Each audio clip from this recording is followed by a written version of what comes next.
Welcome to an exhilarating LinkedIn Live series, Leading in the Digital Era. In this rapidly evolving technological landscape, the abundance of information can be overwhelming, and the ability to adapt to constant change is crucial for effective leadership.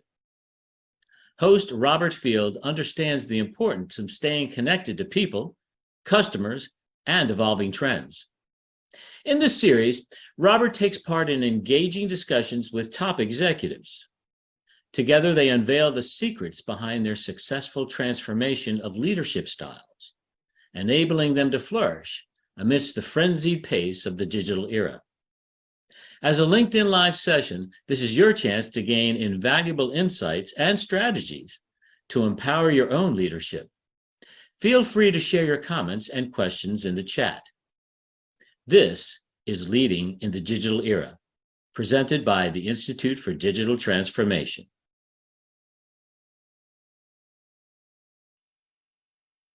Hi, everyone. Thanks for joining. Before we start, I'd just like to express my heartfelt gratitude to the Institute for Digital Transformation for providing me this opportunity.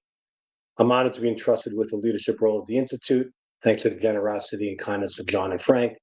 And additionally, I'm immensely grateful to the Fellows of the Institute for the warm welcome, unwavering support. Their wealth of knowledge has no bounds. And if there's one thing you can take away from the show, it's to explore the resources they offer you. Your time spent with them will be worthwhile. With that, I hope you find additional value with the new show, Leading in the Digital Era. If you go through life with a learning mindset, you'll never be bored. I've been blessed to have amazing people around me and continue to help me grow. And here we can dive deeper into some of our conversation, expand our network to reach further than we have been able to do. As this is my inaugural show, I recognize that just like technology, there's always room for improvement and growth. So therefore, please send me your feedback. I would really appreciate that tremendously. Don't hesitate to share your thoughts, how can enhance the show, suggest topics you'd like to see, discuss, and recommend guests. We'd love to have featured. Your input is valuable in shaping the future of this program, and I'm eager to incorporate your ideas to make it even better. Now, for today's show. Gaining influence doesn't have to be a mystery. In this session, I have two executive coaches unpack the practical things you need to gain more influence, respect, and make a bigger impact. They'll cover getting clarity on your desired outcome and how you can make all the difference. An outcome can make the difference, how to navigate the work challenges and continue to show up powerfully. And they'll show you how to build a powerful brand without making it all about you. Our guests today are 𝗣𝗲𝘁 and Jen Nash. Pete is an ICF certified executive coach, podcaster, and consultant. He helps professionals maximize their talents, trust their goals, and live a life that's fully alive. And I believe that I've been working with Pete for over 10 years now. He's a critical part of my cabinet. As a coach and a friend, Pete is one of those people that just make you better. Jen Nash is an award-winning author and ICF certified executive coach and a master connector. She empowers high performers to forge meaningful connections with themselves, their work, their lives, fueling elevated levels of joy and achievement. So, why Pete and Jen? So I've been working with Pete for years. He's my coach. I did his emotional intelligence exercise early in my career, and it just changed me. And Jen, if you haven't read her book, go buy it, The Big Power of Tiny Connections. You'll immediately get why she's an important part of my life and the importance of building networks and expanding on your network. Jen has a solution for every situation. The depth and breadth of her knowledge is exceptional. Welcome, Pete and Jen.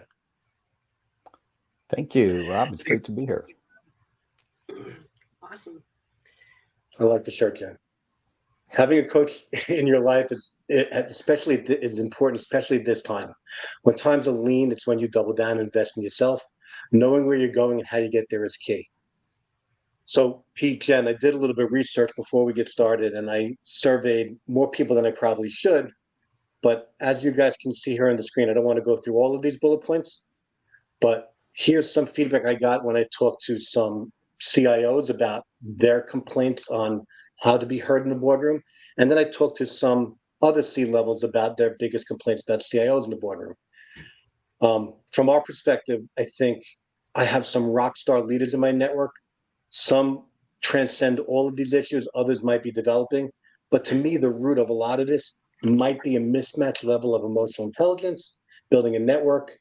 But to you guys, How do I do that? How do I build my EQ? How do I build my network? And I really need to learn how to work better with my peers at the C level to help create a better homogeneous environment. So, Pete, I've heard you say before, what got you here won't get you there. So can you elaborate on that and get us going? Yeah, Rob, the majority of my clients are IT leaders at some level, a lot of executives, a lot of SVPs, a bunch of CIOs. And oftentimes they've come up through the ranks within technology. And what's rewarded in the first stages of your career, which is tech know-how and being able to get stuff done and be a smart guy or gal. When you hit a certain level, leadership is really now the main thing that's required. And leadership isn't just about knowing all the facts. You need to know about technology, but you don't have to be the most skilled tech person in the room. Instead, it starts to become a lot more about leadership. And there's not often a lot of training around that. And emotional intelligence is a big part of that. We say, I like to say, it's not how much you know, or it's not how smart you are. It's how are you smart? Okay. Again, first half of your career, it's probably rewarded how smart you are. But now when you start to move up the ranks and if you want to have more influence, it starts to become, how are you smart? Are you learning emotional intelligence? Are you learning to speak the language of the other people so it's getting translated into their world, not just what you want to say, but for them to really understand it. Jen's going to talk more about networking, some of these other things. So that's our goal, and to help advance people and be more effective is to ramp up those. It's a lot of times people call them soft skills. I don't exactly love that term, but that's really starts to become very important. Yeah, and I want to jump in there with I agree. Once you get past the doing phase of your life where people are coming to you and expecting you to be very executional, I think the next phase, and I think some people glaze over a little when you say EQ. They're like, yeah, I hear about that. And there's over 18 different modalities that go out and teach people EQ. It's overwhelming. I like to sort of dumb it down and say, be a person, be a human. What does being a human in your work world look like? It actually looks like giving, a lot of time and energy into how you're showing up for other people and solving those problems. And I think as a CIO, that's like a huge part of what you're doing. But instead of doing it in a tech way, do it in a human way. Ask questions all the time. What's going on for you? What walls are you hitting? What blocks are you having? How can I help? The most powerful words in the English language are, I think, how can I help? Yeah. So I think, and I think to your point, Robert, like when you're trying to gain influence, that asking those questions and having those conversations starts to create like a flow for you with the people in your life. I think that how can you help is important. And if you have a high EQ and you ask that question, especially at the C level, being authentically you to your peers is an important way, I think, to gain trust and credibility with them. Pete, when you say it's not how smart you are, it's how you are smart. As I work through my career, I realize that I don't know everything, and I keep the people around me that do know everything. For me, it's not what you know, it's who you know. So building those relationships becomes more increasingly important to me, because IT leaders, and I think Michael might have posted up a question here, IT leaders need to try drive business value. Here was a comment that Michael put up there. Tech leaders need to make the value connection, showing others how to drive more business value from technology. But we need the business to embrace technology so we could transform or digitally transform business by using technology as a disruptor. Those relationships become increasingly more important at that level, because they know what we don't know. So for me, it's not only how smart I am, but it's how smart everybody else around me is as well, and how well we work together. Yeah, Rob. Michael, by the way, thanks for posting that. Well, I find a lot of IT leaders, like, they are on board with that concept. That's their desire. I want to help our business succeed by leveraging technology strategically.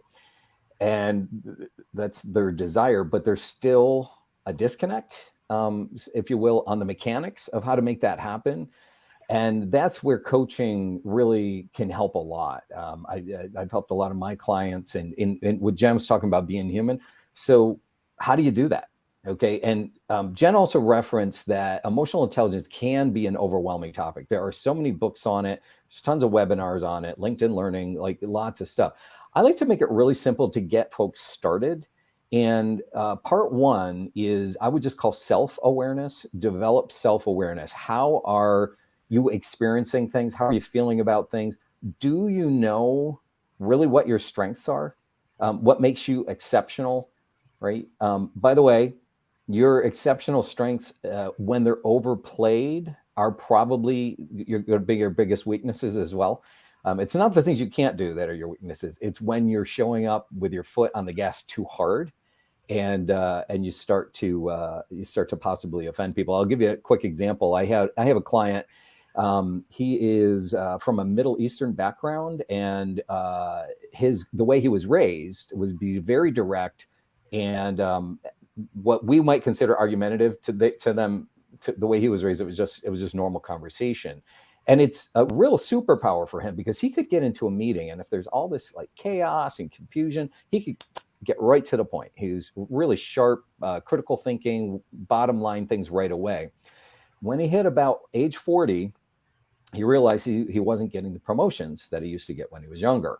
And it came out, surfaced in some 360 evaluations, that he was getting a reputation of kind of being hard to work with. And he didn't see it himself. And that's what, we call this a blind spot, right? It's part of you, it's normalized, and it's hard to see. It's hard to see how you're actually coming across. So I worked with him as a coach, and we worked on some emotional intelligence exercises about self-awareness, to understand his strengths, understand where he might overplay it. And the good news is, it was amazing. Really, in about a year and a half, he had so turned things around that his 360 reviews were now coming back. Youssef is a great person to work with. I want to be on his team, even though he's not my org chart. I don't report to the org chart. I still, respect him. He made all these great advances in building up his emotional intelligence. So the reason I want to tell you that is, sometimes, depending on your background, we have this tendency to think, oh, I'm not a people person, or I'm not good at that. I'm not naturally good at it. I'm telling you, emotional intelligence is something you can work at, and you can get results if you apply yourself and get just into a nice, simple development program. Yeah, absolutely. I think that's critical. And I love the way you said it can be very simple and start with knowing yourself.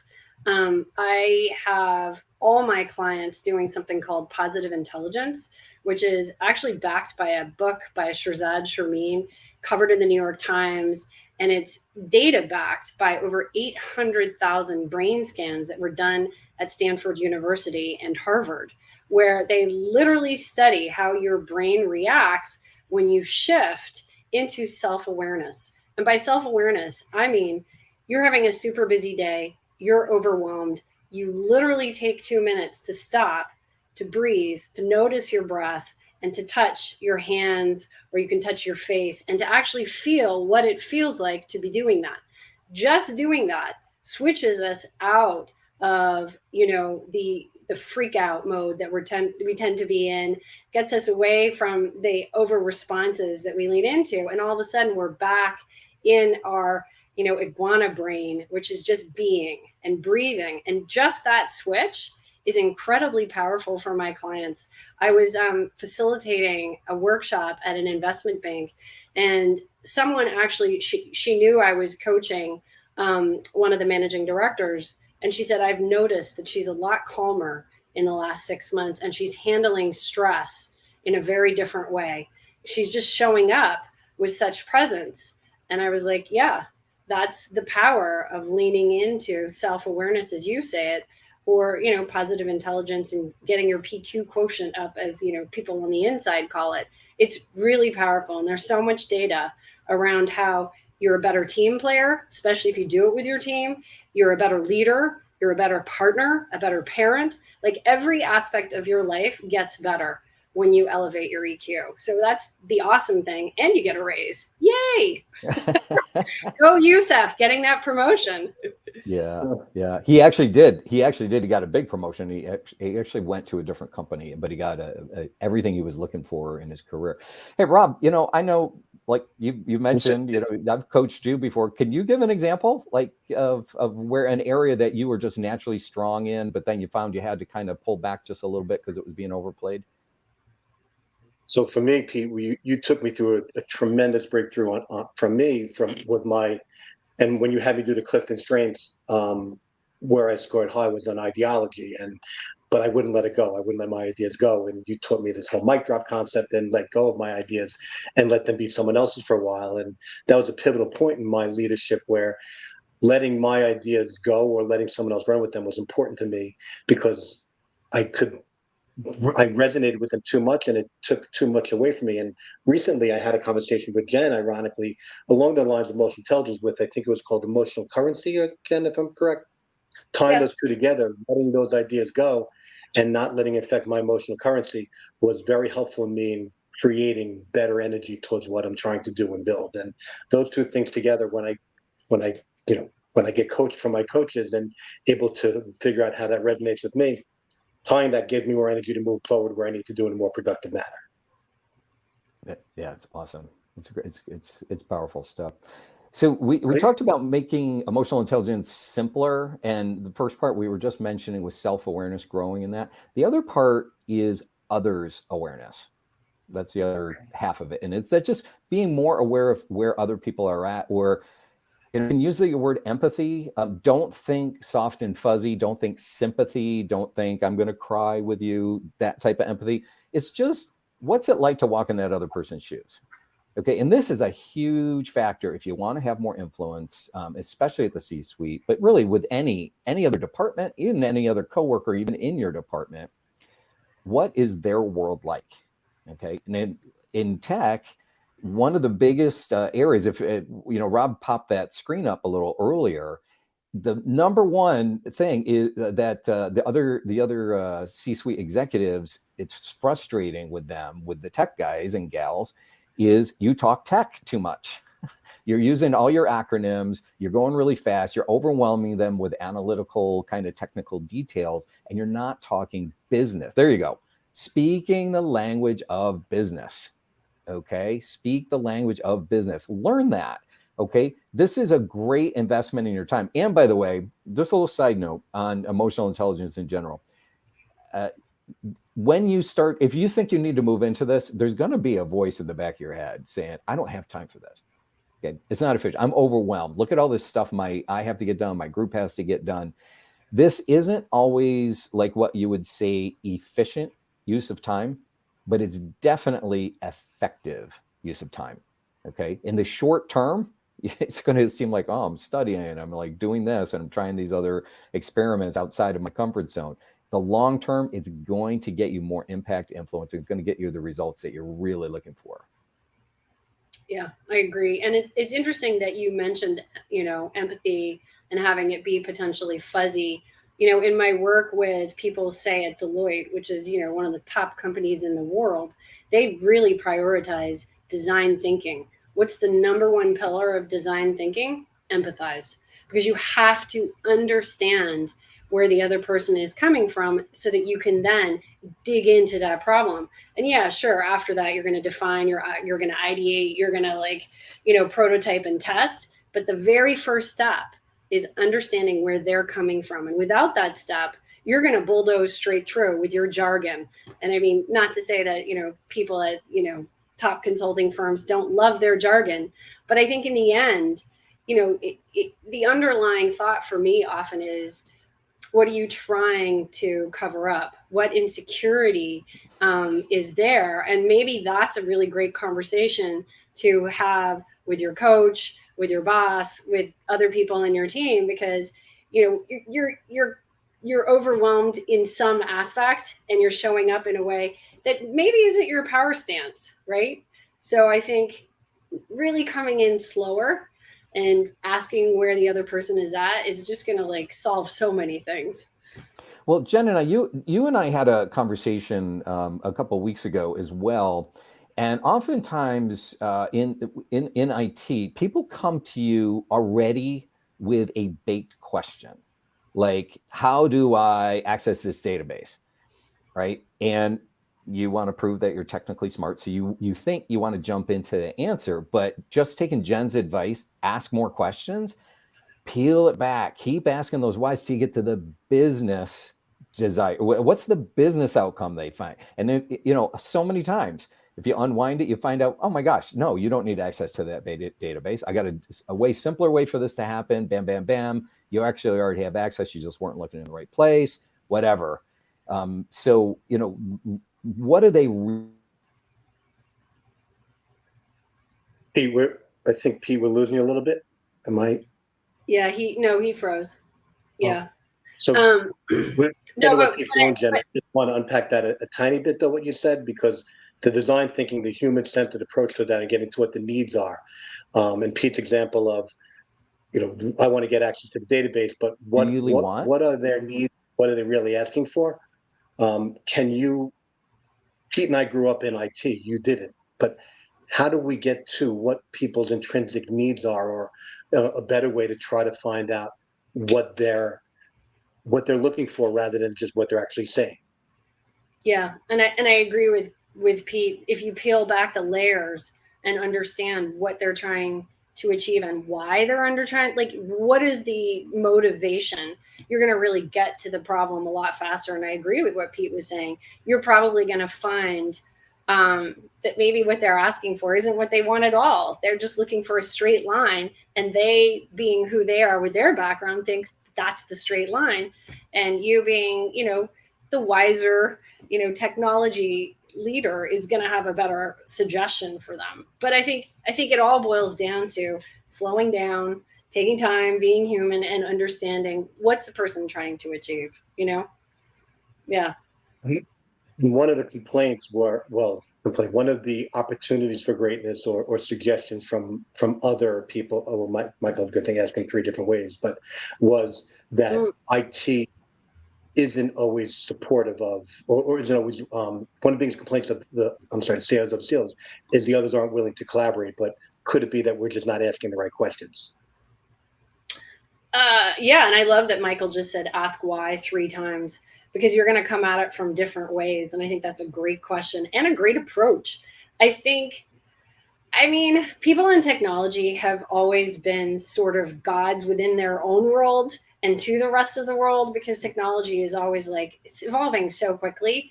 You know, us lay people, we stand back and we go, what's happening now? And, you know, we reach out to people like you in hopes for guidance. But at the same time, then you and, you know, your world, there is an element of, oh, I have all the answers, and you want to show up like you have all the answers. And so I think just slowing down and asking questions so you can give the right answer is going to really boost your EQ. It's going to boost your self-awareness. And you know what? It's going to lubricate your way forward into like your whole company support system. You know what I mean? Because people are going to know, oh yeah, Rob asks great questions 3 different ways, you know, and he's going to really dig into like what we need and where we're going and why we're going and what we're doing, you know, all the whys. Like, if we're all reporters, we'll get there. I wish we had more time. You and I talked the other day about so just so everyone knows, the reason why we have the pink ribbons here is we're going to do a session with our friends Andrea Markstrom and Michael Smith on Tech Day for Pink. And Andrea and I talked about you doing her I Will event, where you can run a workshop. So I wish we had more time for workshop. But as I read your book, for me, it was back to the dummies book on technology, but how to be a better networker. So how can we be better about asking the whys and the hows to others to drive better insight with the business? Do you have any go-tos or fallbacks that we can use remember, we grew up in IT as single contributors. We don't build IT skills. We grew up either networkers, developers. You know, I grew up through starting as a network developer, then a project manager. We don't grow up with these soft skills that we have developed through our career. Can you give us any tools that we can use to be better at that and asking those questions? Yeah, I love when you said a networker and then building my network skills. I'm pretty sure you didn't mean it in the way I build my network skills. So I was like, Right. wait, interesting duality there. Right. So, Mine's cabling, yours is actually networking. well, it's interesting. The other day, I told someone, I said, I use the word connection in my book a lot because the word network turns people off. I mean, and it's funny, I think the aspect of tech side is probably there, but also the word work is there. Network. It sounds like something you have to do. There's a gun to your head. Go out and network and it'll help your life. Like nobody really wants to do anything where there's a gun to their head, right? So, but then I also remind people, net, work. If you think of a fisherman's net, what does it do? It catches. It can catch you. So your network is going to catch you, which is why it's so important. And while you're laying cables down that are going to support whatever initiative you're going forward with, I think people, are very well behooved to look at laying frameworks around the people that they're fostering in their lives, right? And I think you're incredible at this because I think you spark with people, you support people, you follow up with people, and that's the foundation, probably of laying cable, but also with building friendships. And I think the problem with networking as a word is it sounds cold, right? And I think people need to look at it more as building tiny little filaments of affinity. Like, who are you drawn to? Who is interested in you and who are you interested in? And then just following up with some kind of cadence. And it's funny because in my book, I have a chapter on how do you stay in touch with someone you just met? Because it's not actually very obvious. You had a great conversation with someone on a plane. You think they're cool. You don't live in the same city. How do you do that? And I actually co-wrote that section with a really good friend of mine who has more friends around the world than anyone. And one of his simple tricks was get everybody's birthday in your calendar, and on their actual birthday, send them a long note, not just a happy birthday on Facebook. Send them a text on whatever social you're using, LinkedIn, whatever, or give them a call and actually sing them happy birthday, which is one of my little special treats. But wait, I got to hear this, Jen. What do? You call them and sing? Yeah, I call them and I sing. And I'll be honest, because I'm not going to get them live, what I like to do is I do fun filters on Snapchat. And so they're the Disney one where you have the Disney eyes. And believe it or not, I can do a pretty good Disney princess happy birthday. And people are literally so enchanted, even if they don't know you that well. You're willing to make a little bit of a fool of yourself for them. You're going above and beyond. It's funny, right? And at the end of us, I think we're all 6, and we love when people call us up and do something silly on our birthday. It's a nice gift, and it costs you absolutely nothing but a few minutes of your time. So doing something like that, exactly, invest into that filament, and all of a sudden you can go from there. And it's just a nice starting point. That was sort of a very long-winded answer, Rob, but Great answer to build that connection. I don't know how silly I want to get with the other peers at the C level, but I do want to make that connection. And remembering people's birthdays is easy. As a technologist, I do try my best to remember and log everyone's birthday or some sort of milestone to make sure you're connecting. Connecting is easy, but I feel the connection to me is connecting with someone for me and them is building that relationship, because you never know who else you can help. Rob, I'm sorry. Go ahead. No, we were just supporting. We just continued your conversation as you fell up and had a. Yeah, I'm so sorry. I'm on the road. I played you. It was great. Yeah, I just tried to channel my Pete. I'm on the road and I had a really weak internet connection, so I'm so sorry, everyone. Hey, just along those lines, love practical tips and on networking. Another thing is within your organization, are you reaching out to the other department heads when you don't have to?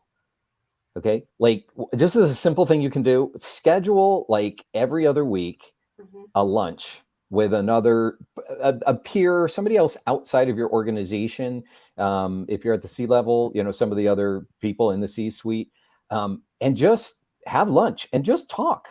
Find out what is it like in their world. That's your goal, not to inform them of tons of stuff, but like, hey, what pressures are you under? What are the goals that you're trying to hit for your department? And here's one I love to ask: what would be a personal win for you? Okay, understanding people's self-interest is really important. It doesn't even mean you change everything. It does sometimes just help to repackage what you're already doing, and that you can take some of the same results that you're going to achieve, but show them how this is going to help advance what their personal win is. So I have two practical questions. It's who's on your calendar for your next lunch, and the second one is who's in so that would be for 2 weeks, and the second question is who's in 4 weeks. So just start reaching out, and you don't have to have a great reason, just want to catch up. Yeah, I So I love think that. food is always a great equalizer from my perspective. Yeah, and I was we do gonna have a say, question. Sorry, that man. for people that don't want to like sing, like reaching out on a birthday and just saying, "Hey, I know it's your birthday. We haven't caught up in a while. You want to do a walk, a coffee, or a drink?" Like I always try and do like 2 healthy and 1 less healthy options. And you can do all of these things even if they're remote. Like I've scheduled walk and talks with people that I don't know. We both lace up our shoes, and they think it's hilarious. I'm like, "Are you out of the house? Are you ready to go?" They're like, "Yeah, this is great. Thanks for getting me away from my computer." And I love your questions because I think people suddenly need something and then they hesitate to reach out because nobody wants to reach out when they need something because you feel like You're being too transactional. yeah, you feel like Yes. a crop head, right? And I agree. Jason Pimenta was sharing that he started asking people within a business relationship, what are the challenges and opportunity, that technology is presenting. I love that. That's exactly right. Like, where are they at? And you're going to have a really interesting conversation that's going to unfold from, I think, an incredibly empathetic point of view. And you don't have to have all the answers. Okay, it's just getting the conversation started, and like it might spark, what can I go research for this person to help out their initiatives, or who else on my team could I go deploy because they're stoked about that kind of thing, and they want to share what they have to know. So yeah, don't be afraid of these things. Yeah. Jason and Mike, a lot of people having these conversations. I mean, what I've learned from both of you is to do that as well. And even for the teams that are remote, Jen and I have done a remote walk. We've scheduled time throughout the day where we both get on the phone and we do a remote walk midday so we can find that to connect. There's that connection, whether it's in person or remote, I think continue to drive that interpersonal skills one-on-one. So when you're in the boardroom, there's affinity with everybody else. And that's what I think IT leaders have the biggest problem doing is making those connections, because we're the newest. The CIO is the newest C-level role in any organization. That's interesting. Well, honestly, all the more reason to be lunching, coffeeing, and walking, because you want to get to know as many people as quickly as possible. And it's interesting because one of my clients was like, "Oh, I'm going to start throwing lunches with like 4 to 6 people," and I was like, "Don't do that." Because the thing is you're going to check the box that you got 4 to 6 people to come to lunch, but did you actually connect? And how many people did you actually connect with at that lunch? And how did they feel leaving that lunch? Were they all just like, "Oh, we just had a casual work lunch"? You want them to leave feeling, "Oh, that Rob dude, he's cool. I like him. He's going to help me with X, and I'm going to help him with Y, and or maybe we're going to play golf, something," right? Yeah, Jen's book is excellent, by the way. Y'all should get it. I was listening to the audio version, and Jen, you talked about one thing that's super important and I think really empowering, because let's face it, if you came up through tech ranks, you might not consider yourself to be socially smooth or whatever. Talk about the other person. Everybody wants to talk about themselves. Ask them questions, show interest in who they are. That does not take a lot of skill. You don't have to be super smooth about it. And you get them talking and just get back to them, say, "Oh, that's really interesting. Tell me more." And just that power of self-interest and learning about that. You don't have to be smooth. You don't have to be clever in your conversation. Just get them talking about themselves. Yeah. Thank you for bringing that up. Goal. What? That's the ultimate goal. We need that from an IT leadership perspective. We need them to talk about themselves. Someone posted a statement earlier about IT connects to business. I've heard IT is the API of the business, but if we're going to work within the business, we have a choice. We can be the IT leaders that put printers on desks, or we can learn the business to help disrupt the business by using technology. And we can't do that without that good relationship. Thus, these soft skills become increasingly more important to us. We have to learn the business in order to be a valuable resource to them. Yeah, 100%. And I think you just hit on the nail on the head. In order to learn implies you're really listening to their answers. And this is a fun fact that I share in the book. When they put people in MRI machines to study how the brain responds when you're talking out loud about yourself, your brain lights up. But your brain lights up as though you've just, had a hit of cocaine or had some great sex if the person knows while they're talking, someone's listening. It was like literally next level brain outcome. So when we really lean into listening and, processing what that person's sharing, you're building unseen connections in a powerful way. Yes, as Dr. Frank Granito says, active listening indeed. Well, if everybody's active listening, this might be the first Institute video that had cocaine and sex on it in a positive way. But I do appreciate that connection, because we want to actively listen and fire up. That's what gets us engaged. And the whole study that I did before was all about engagement from both sides. The CIOs want to be more engaged, and the other C-levels want us more engaged. The safety of it becomes the intrinsic problem for me also. One of the biggest complaints of CIOs was people aren't willing to take risks. How do we get them comfortable with what we're doing as we're listening, that they can build that trust, and the trust ultimately becomes the important part of that relationship. Absolutely. So, hey, big picture, you guys signed up for this session because we talked about coaching and how to be more effective in the C-suite. And if you notice, we're not talking about technical skills here. Okay. And we're taking a step back, and we're not saying get to next level and try much harder at what you've already been doing. We're talking about rounding it out and easing, sometimes taking your foot off the gas a little bit and redirecting your energies in these other ways.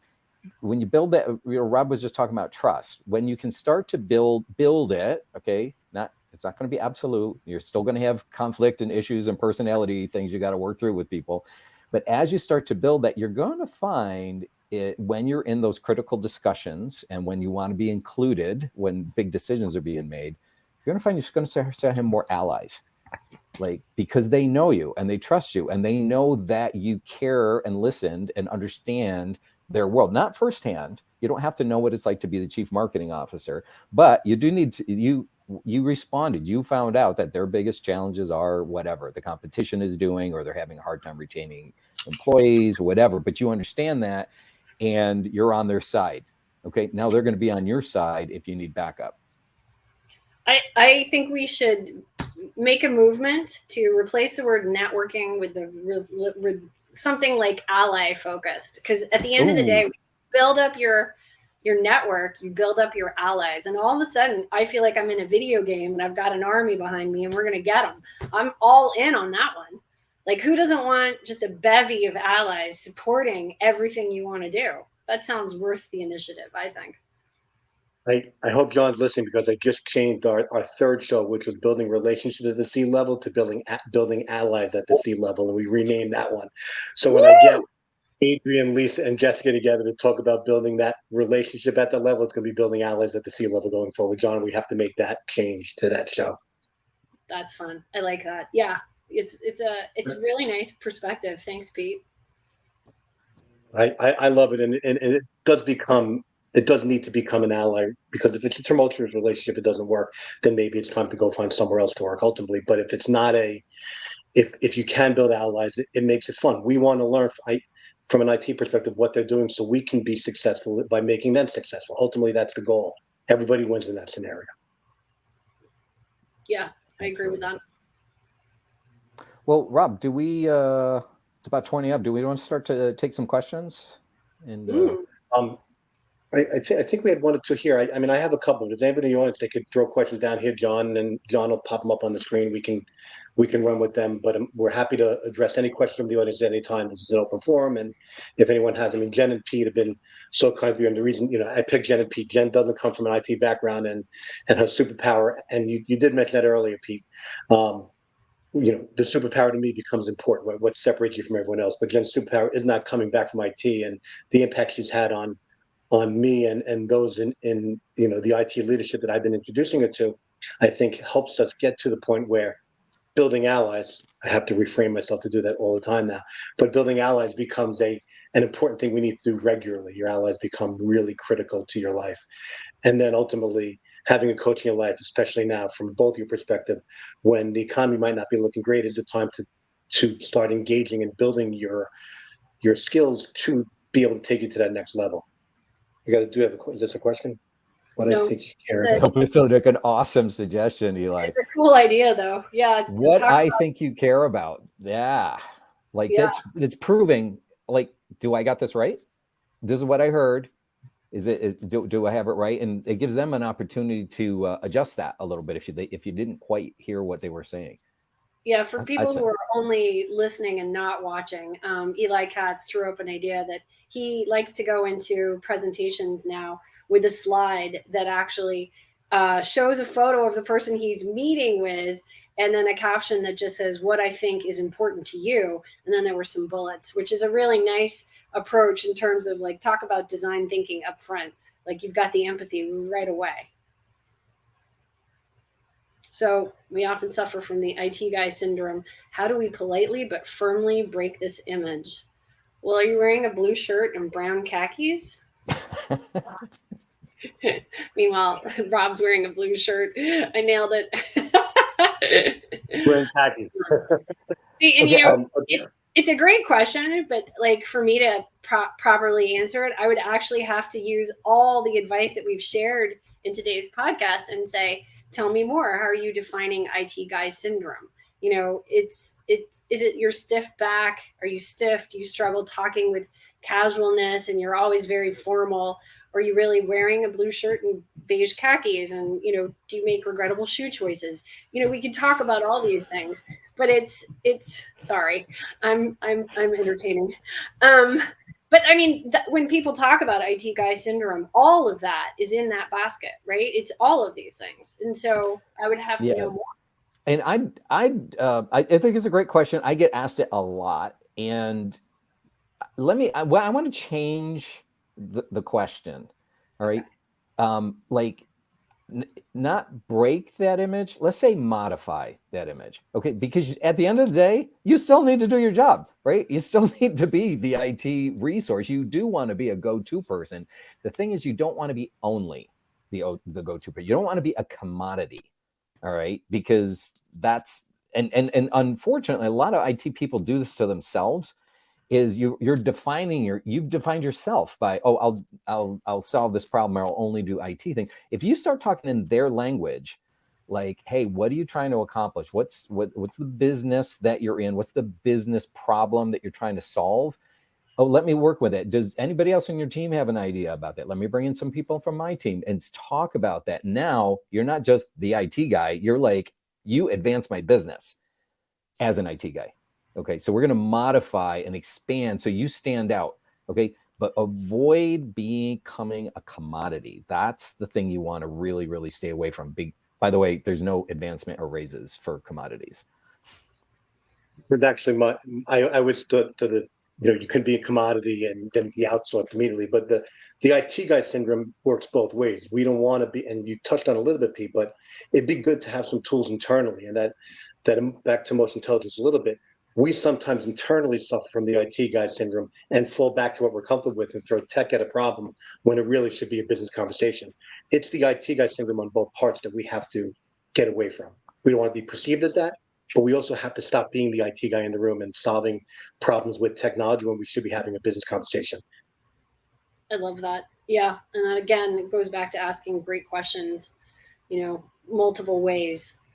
And Michael Pompey is asking, which was the most important talent that you had to put down to get to the next level?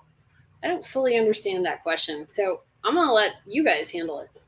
Well, Actually, I'm going to build on that question a little bit also, because there are a lot of CIOs I talk to now that want to get to that next level and attain a board position as well. So there's the, aspiring director, aspiring VP, aspiring CIO, aspiring board member, and at each level, the skill sets would change to get to that next level. What talents do you have to develop to get there? We're not trained in when we do our education for those levels. Hopefully we have mentors and peers that we can learn from, but it depends on what level you jump to. But I'm sure there are people that are listening to this also that want to know how to get to that board position and what do we need for that, what talents do we need to get to there as well. And for me, it always starts with learning the business. Being able to build allies and understand the business and have business conversations will keep you at that table with a voice at that table and not just a person they're calling for when there's support questions. And I would actually flip that. Go ahead. I'm just going to say, I think learning the people, then learning the business, because you are there because you know your stuff. But if you can actually build bonds with the people who are at the table, every bond you build cements your invitation deeper into that experience. Absolutely. I want to go back to Michael's question. What talent did you feel like he said throw down? I think he meant lay aside in order to advance. And there's in the first half of your career, there's a really good book out on the market right now, by the way. It's called From Strength to Strength. It's really good. And it talks about the first half of your career, about getting stuff done and becoming a subject matter expert. And a phrase around that is fluid thinking. It's the way your brain works. It's creative. It's stitching together solutions. It's about speed, and it's about being like really effective. The second half of your career, first of all, your brain starts changing, and you can't do that as well anymore, as anybody over 40 probably can attest. Like, oh, I'm starting to slow down, and don't play that same game anymore. Like, I have to get tasks done and be a worker bee. It's the phrase then starts to shift into something called crystallized thinking, where wisdom and judgment and seeing the big picture really start to play more and more into it, and that it's a huge value. So Michael, if I was going to answer your question, I would say don't give up rolling up your sleeves and getting work done, but you want to start de-emphasizing things that other people could be doing, like those kinds of talents, like just super analytical. I'm going to analyze this data. Or getting tasks done.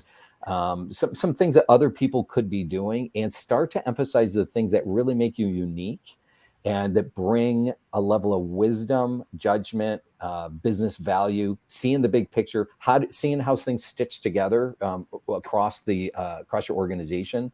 Those are the things you want to start emphasizing more, and will get the attention of the C-suite more as well. So this is a good question, and the reason why I like this question, how to connect digital transformation with sustainability board director level. But I think the reason why I like this is it all comes with a strategic plan, right? At the end of the day, the board of directors is going to drive the way the business runs, and without being able to build a relationship not only at the C level but with the board of directors, we can't do anything. Technology grows exponentially. If anyone read The Singularity is Near, we know the rate of change in technology grows exponentially fast. And if the only good thing we got from COVID is the value of technology is continually to grow, but we need to build those levels even at the board of director level as well, not just what up here at the C level, but the people that are determining the direction we grow from a complete sustainability, digital transformation sustainability perspective. How do we do that when we don't have direct access with the board members on a regular basis? We can't just say, hey, Mr. Chairman of the board, let's go for lunch regularly, but we still need to build that level of trust and camaraderie as well.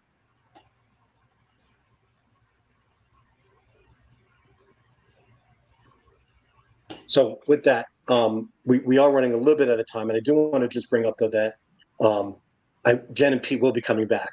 So please follow us so we can make sure and that you see more of what they do. And I just want to poke that there are 4 shows coming up here in 2 weeks. We do have a show on AI that the likes that I don't think you guys have ever heard or seen before, but I think will be great. And we do have the newly named show that we talked about coming up in a few weeks on building allies. And ultimately, I just want to let everyone know that we are supporting Tech Day of Pink here with Michael Smith and Estee Lauder.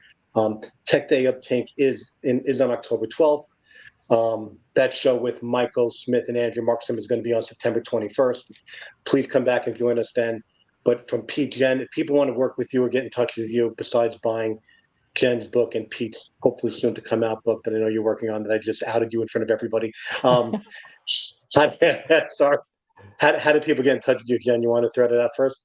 Yep, I am Jen at jennash.com if you want to email me, or just check out my site. It's jennash.com, JENNASH.com. Pete, how do we find you? Yeah, so my website is 𝗃𝐢𝐠𝐢𝐿.com, and email pete@𝗃𝐢𝐠𝐢𝐿.com. And, Jen, I can't speak for you, but I think this is the case. For any of you, if you're interested to learn more about what could coaching do for you, executive coaching to help take you to the next level, we're both ICF certified. That means it's the highest standard. And we'll do a discovery call with you and just talk and learn. There's no obligation, and we're not a hard sell. We're going to find out really and what you want, and can we help you? And if the answer is yes, we can talk about how to move forward. So take advantage of that. Yeah, I love that. And I think it's really interesting. More people are realizing how powerful it is to have a coach as an ally, because we're unbiased. We ask great questions, and there's no better way to get clear and laser focused on where you want to go. And time is our most precious commodity. So if you have clarity and you know the steps to take, I don't know about you, but that to me is worth like everything.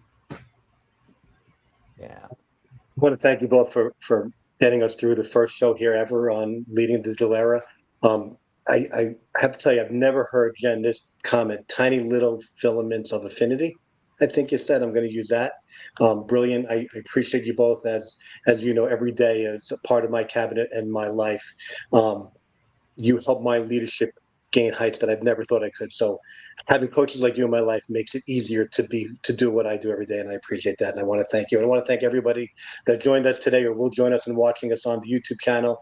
And again, please join us for our future shows. And if you need to get in touch with me, you can always find me on LinkedIn. I'm there pretty often, and I'm getting better at it thanks to the people that teach me there, and Richard Bliss, who gives me all those tools I need to know how to get there better. But if you need us, get in touch with us, please follow and like our show. We're really looking forward to teaching you guys and helping and learning from you as well. So thank you for your time, and have a great week, everyone. Thanks, Robert. You rock. Bye-bye. Thanks, Rob.